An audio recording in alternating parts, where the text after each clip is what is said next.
could be upstanding, so that we can now invite His Excellency the President to make his remarks and engage with us. Asante sana.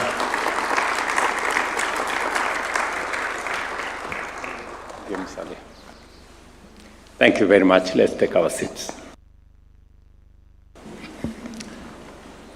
Good morning, everybody. I think I should give my address in Kiswahili,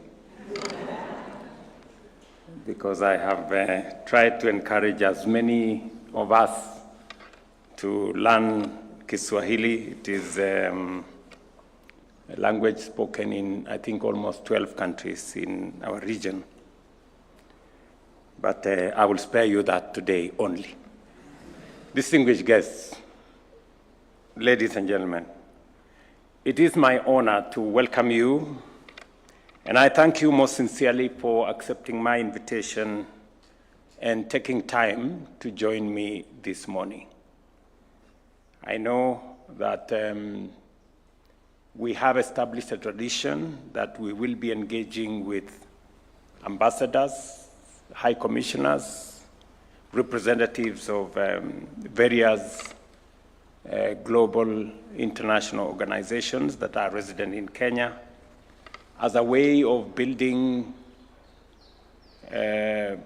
bridges so that we can consolidate our relationship and understand each other more, and so that you can be able to represent not just your countries, but also understand us, so that we can better enhance our partnership. That's why we established this annual engagement as a deliberate and regular feature of our diplomatic calendar, in recognition of the essential role that sustained consultations with resident diplomatic corps plays in advancing cooperation and understanding. This gathering, therefore, offers us a timely opportunity to reflect together on the significant developments of the past year at the national level, on the regional front, and we all understand what has been going on globally, so that we may proceed with a shared understanding of the realities shaping our relations and our responsibilities. Excellencies, 2025 marked a defining phase in Kenya's socio-economic development journey. It stands out as a period when many of the reforms and strategic initiatives undertaken by this administration began to yield measurable and visible results. Across key sectors, policy choices have translated into tangible progress, affirming both the soundness of our direction and the resilience of our people. These gains have strengthened confidence in the course of our economy, deepened social cohesion, and laid firmer foundation for inclusive and sustainable growth in the years ahead. Central to the progress recorded in the past year is the continued expansion of some of our signature projects. Just to give you maybe 3 or 4 areas that were of critical concern to this administration. As we all understand, we emerged in 2022 from the adverse effects of COVID, from the serious challenges that came as a result of the situation of conflict in Europe, and the many other commodity issues that came into play. And as a result, most of our economies were constrained. Our fiscal space was limited, and debt became a very serious challenge to many countries, including Kenya. In fact, statistics showed that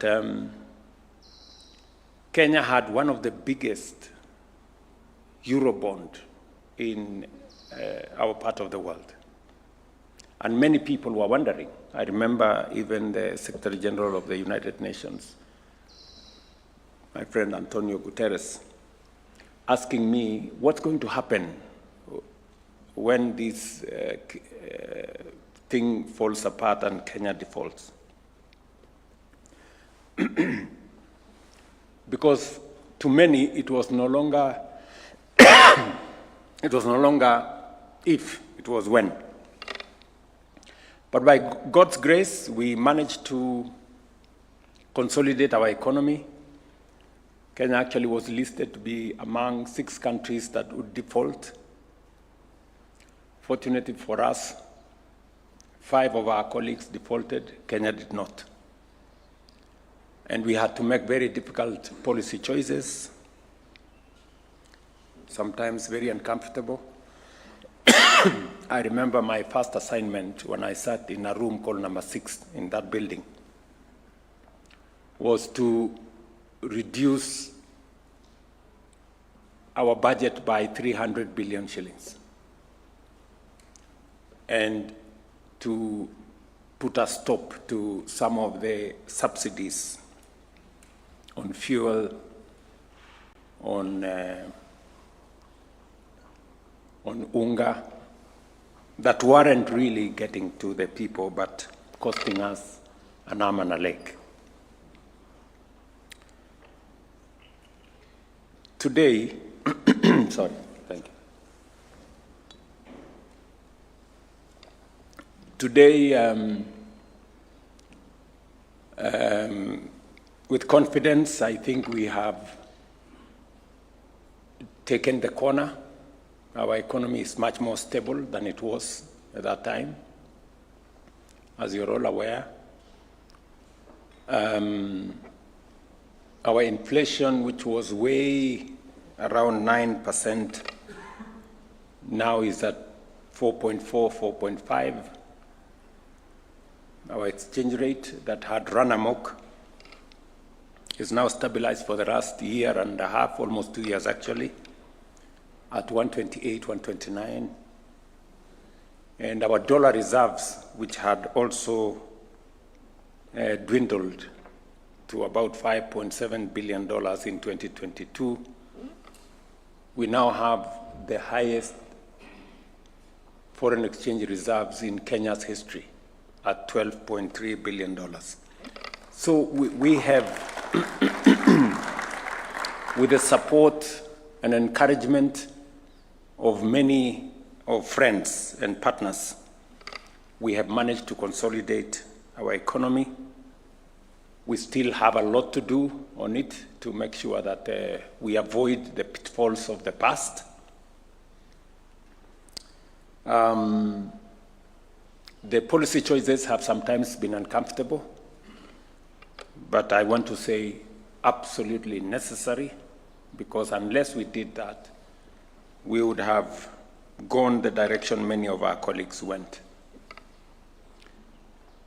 Number 2, we took the decision that we needed to stabilize food security in our country. The biggest challenge that I encountered when I came into office was the price of stable food.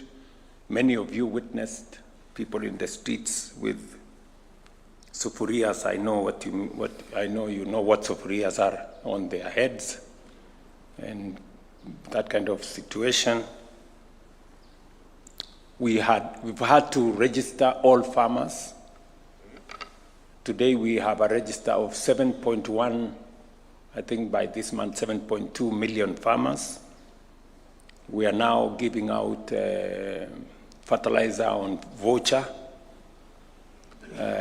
We are working on ensuring that reforming actually the whole agricultural sector. We had challenges with